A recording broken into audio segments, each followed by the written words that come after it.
আমরা হাদিসের মধ্যে পড়ছি একটা সুন্দর জিনিস কি, যে আল্লাহ নবী সাল্লাল্লাহু আলাইহি সাল্লাম বলছেন আল্লাহ তাআলা তার সমস্ত সৃষ্টির মধ্যে যে সৌন্দর্য দিছে, এই সৌন্দর্যের অর্ধেক ইউসুফ আলাইহিস সালামকে দিছে। কাকে? আর বাকি অর্ধেক সারা সৃষ্টি জগৎকে দিছে। এই হলো অর্ধেক অর্ধেক। তাহলে এখন অর্ধেক সৌন্দর্য পাইলো ইউসুফ নবী, বাকি অর্ধেক পাইলো আল্লাহর এই সমস্ত মাখলুকাত। তো নবীজির সৌন্দর্য ওনারটা কই? এই জন্য তাফসীরে লেখছে, ব্যাখ্যায় মুহাদ্দিসিন কেরাম বলে অর্ধেক নিছেন আল্লাহ দিছেন ইউসুফকে, বাকি অর্ধেক গোটা সৃষ্টি জগৎকে। আর বন্ধুকে বলছেন, বন্ধু আপনাকে আমি পুরা সৌন্দর্য দিলাম একসাথে।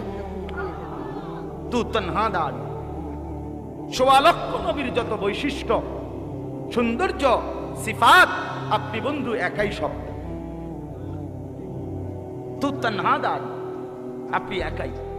এজন্য নবী সাল্লাল্লাহু আলাইহি সাল্লাম আল্লাহর গোটা মাখলুকের যত সৌন্দর্য, একা মুহাম্মদ সাল্লাল্লাহু আলাইহি সাল্লাম তার চাইতে বেশি সুন্দর। সুবহানাল্লাহ।